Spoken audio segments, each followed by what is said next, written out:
ধান চাও যদি জীবনে মরণে, ফিরে যাও খুঁজে নাও চোখ রাখো। বলেন ফিরে যাও খুঁজে নাও। চোখ কোথায় রাখতে হইব? সবাই বলেন না, ফিরে যাও খুঁজে নাও। আরো জোরে, ফিরে যাও খুঁজে নাও। এ বাণী সকলের নয়, শুধু মুমিনের। ঠিক কিনা? এই কোরআন কি খালি জামাত ইসলামের? কোরআন কি খালি চরমনের? কোরআন হেফাজত ইসলামের? কোরআন আওয়ামী লীগ, বিএনপি, জামাত ইসলাম, হেফাজত ইসলাম, সুক্কা টুপি, গুল টুপি, ভাড়া জুব্বা, কাটা ভান্দাবি, সব তেল লেগে কথা কন। এ বাণী সকলের নয়, শুধু মুমিনের। যারাই চলবে মেনে ফল পাবে কোরআনে। মারহাবা কর। যারাই চলবে মেনে ফল পাবে কোরআনের।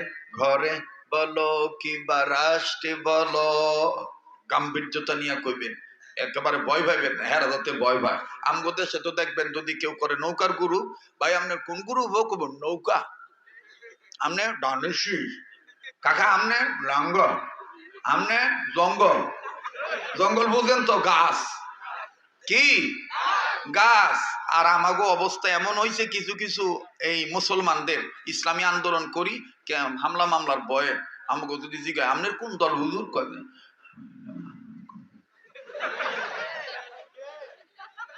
কথা কয়। আরে তুমি এই কথাটা উচ্চ কণ্ঠে বলো, আমার নেতা বিশ্ব নেতা মুহাম্মদুর রাসূলুল্লাহ সাল্লাল্লাহু আলাইহি সাল্লাম, আমার রব আল্লাহ, আমার সংবিধানের নাম আল কোরআন, আমার ধর্মের নাম ইসলাম। এই কথা জোরে বলতে যদি তোমার উপর হামলা হয়, মামলা হয়, ঝামেলা হয়, তুমি এগুলোকে প্রাধান্য দিও না। দুনিয়া দুই দিনের জায়গা, দুনিয়া থাকার জায়গা না। উম্মতের হক্কানি আলেমরা হক কথা বলতে ভয় পায় না।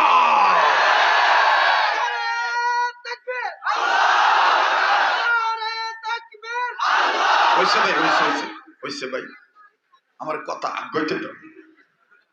কষ্ট হইতেছে সামনে? আমি এটা দলীয় কথা কইলাম? আমরা সবাই মুসলমান না? আমাকে ধর্মের নাম ইসলাম না? আল্লাহ দুনিয়াতে কেটা কোন রাজনীতি করবে, এটা হ্যার ব্যক্তিগত ব্যবহার। এটা আমগুল মাথা ব্যথার দরকার নাই। কথা কয় না। এই জন্য গাম্ভীর্যতার সাথে বলতে হবে। ঘরে বলো কিবা রাষ্ট্রে বলো। বলেন ঘরে বলো কিবা রাষ্ট্রে বলো, অশান্তি দূর করে শান্তি আনি। সমাধান সমাধান চাও যদি জীবনে মরণে, ফিরে যাও খুঁজে নাও। আবার ফিরে যাও খুঁজে নাও। যাহার পরশ পেয়ে পাথর হলো সোনা, সন্দেহ ভুলো নাই যার একটি কোনা। ঠিক কিনা? যালিকাল কিতাবু লা রাইবা ফীহি।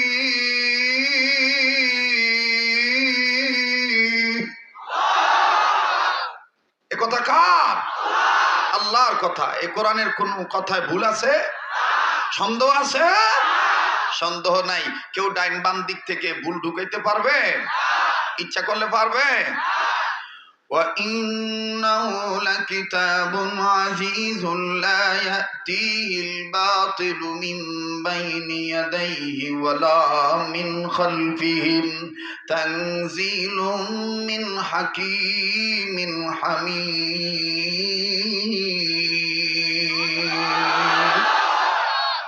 এটা এমন একটা কিতাব, এই কিতাবের ডাইনে কেউ বাতিল ঢুকাইতে পারবো না, বাম দিক দিয়েও কেউ বাতিল ঢুকাইতে পারবো না। কথা বলেন ঠিক কিনা? ১,৫০০ বছর আগে আল্লাহ যেভাবে নাজিল করেছেন ওইভাবেই কোরআন আছে, থাকবে।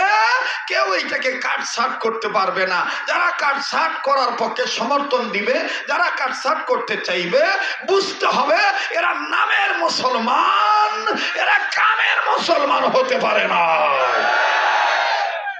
মোহতারাম হাজিরিন, কোরআন সম্মানিত না অসম্মানিত? বলেন। আমাদের দেশে অনেক পীরের নাম শুনছেন। একজন পীর আছেন, ছিলেন হযরত মাওলানা সৈয়দ মুফতি ফজলুল করিম রহমতুল্লাহ আলাইহি, যাকে বলা হয় শায়েখে চরমনায় রহমতুল্লাহি আলাইহি। আরো নাম শুনেছেন ওলামাদের মধ্যে শেখুল হাদিস আল্লামা আজিজুল হক রহমতুল্লাহ আলাইহি। নাম শুনেছেন মুফতি ফজলুল হক আমিনী রহমতুল্লাহ আলাইহ। আরো নাম শুনেছেন বটগাছ মার্কায় নির্বাচন করত হযরত মাওলানা মুহাম্মদুল্লাহ হাফিজ হুজুর। গার্মেন্টসের ভাইরা, কলেজের ভাইরা, স্কুলের ভাইরা, আমার কথাটা তুমি হাসি উড়ায় দিও না, কোনো লাইনে তুমি নিও না, তোমার লাইনে তুমি নাও। একটা কথার দ্বারা তোমার জীবনের মোড় ঘুরে যেতে পারে। এই হাফিজি জীবনী তালাশ করলে পাওয়া যায়। এই হাফিজির দাম আল্লাহ বাড়াইছে কোরআনের কারণে। কিভাবে? কোরআনের কারণে।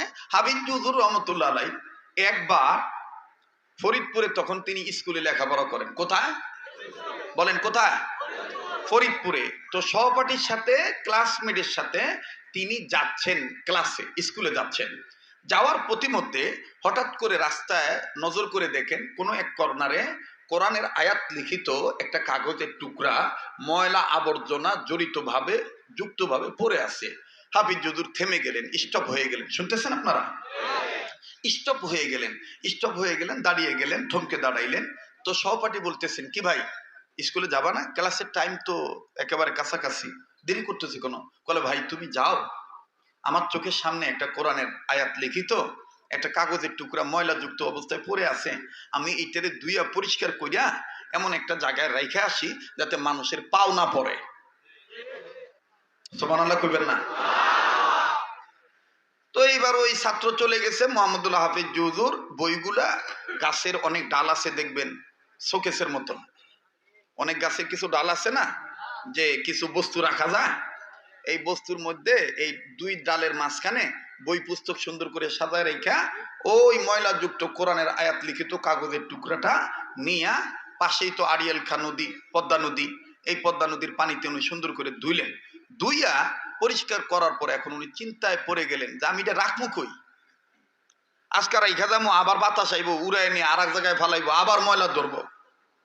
অনেকক্ষণ ভাবলেন, ভাবতে ভাবতে ভাবতে ভাবতে হঠাৎ করে হুজুর চিন্তা করলেন যে আমি একটা জেনারেল মানুষ, স্কুলে পড়ি, এই কোরআনের আয়াতটা এইভাবে পড়ে থাকবে, রাখার জায়গা পাইতেছি না, আল্লাহ তুমি আমারে কবুল করো, এটা আমি আমার পেটের ভিতরে রেখে দিলাম। উনি এটা খাইয়া ফেলাইলেন, এই কাগজের টুকরাটা খেয়ে ফেলাইলেন। ওনার মা স্বপ্নে দেখতেছেন, ওনার বাবাও স্বপ্নে দেখছেন যে জনাবে মুহাম্মদ রাসূলুল্লাহ সাল্লাল্লাহু আলাইহি ওয়াসাল্লাম তাদের ঘরে তাশরিফ এনে বলতেছেন, তোমার মুহাম্মদুল্লাহ কিয়ামত পর্যন্ত কোরআনকে সম্মান করার কারণে চির ওমর হয়ে গেল। একটু জোরে কর না, একটু জোরে কর। এই মুহাম্মদুল্লাহ হাফিজি কোন মুহাম্মদুল্লাহ হাফিজি? কথায় কথা বেড়ে যায়, কমুনা কমুনা, কষ্ট হইতেছে আপনাদের? এই মুহাম্মদুল্লাহ হাফিজি, কিন্তু মনে রাখবেন পয়েন্ট কিন্তু একটাই, কোরআন সম্মানিত।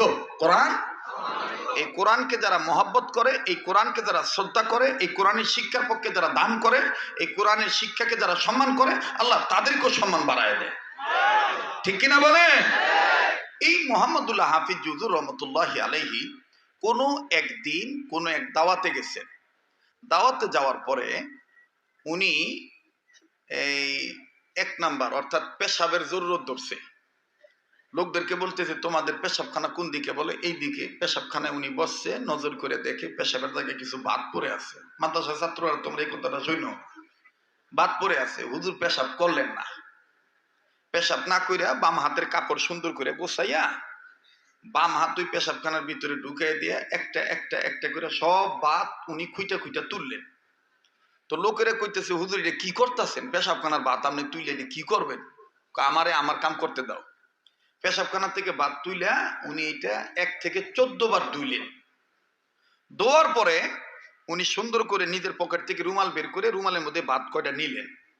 নিয়ে ওনার সামনে যখন বাড়িওয়ালা দস্তরখানা দিছে খানা খাওয়ানোর জন্য, প্লেট দেওয়ার পরে হুজুর বলতেছে, ভাই মনে যদি কিছু না নেন, তা আমি যেই ভাতটা পেশাবখানা থেকে তুলছিলাম আমি তো এটা ধুইছি, একবার না 14 বার ধুইছি, সন্দেহ নাই, এটা আর এখন নাপাক নাই, আমি এই ভাতটা আগে খাই।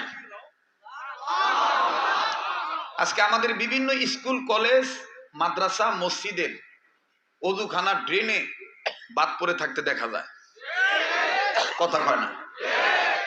বাদ পড়ে থাকতে দেখা যায় না? আমি আগেই বলছি ভাই, কোন কথার দ্বারা কখন মানুষের জীবন পরিবর্তন হবে এটা আল্লাহই ভালো জানে। আপনি আজকে থেকে একেবারে পুরাপুরি একটা দৃঢ় প্রত্যয় করেন, প্রমিস করেন যে আমি খাদ্য নষ্ট করব না। কথা কয় না? আমি ভাত নষ্ট, কারণ আমারও ক্ষমতা নাই একটা চাউল বানানো, আমার আপনার কারো ক্ষমতা নাই একটা ভাত বানানো। এটা আল্লাহর পক্ষ থেকে আমার আপনার জন্য বড়ই নিয়ামত। কথা বলেন ঠিক কিনা? মোহতারাম হাজিরিন, এই মুহাম্মদুল্লাহ হাফিজ হুজুর রহমতুল্লাহ আলাইহির সম্মান আল্লাহ বাড়াইছেন কোরআনের কারণে। আজকে আমি বলতে চাই, এই ফেব্রুয়ারি মাসে কোরআনের পক্ষে থাকলে, কোরআনকে মোহাব্বত করলে, মাঝে মাঝে যদি কোনো ঝামেলাও হয়ে যায়, এই কোরআন আপনাকে এই ঝামেলা থেকে মুক্ত কইরা, পাপ মুক্ত কইরা, নেকযুক্ত কইরা আপনাকে জান্নাতি বানায় দিবে আল্লাহর দয়া। আল্লাহ পারে কি পারে না? কোরআনের উসিলায় হতে পারে কি পারে না?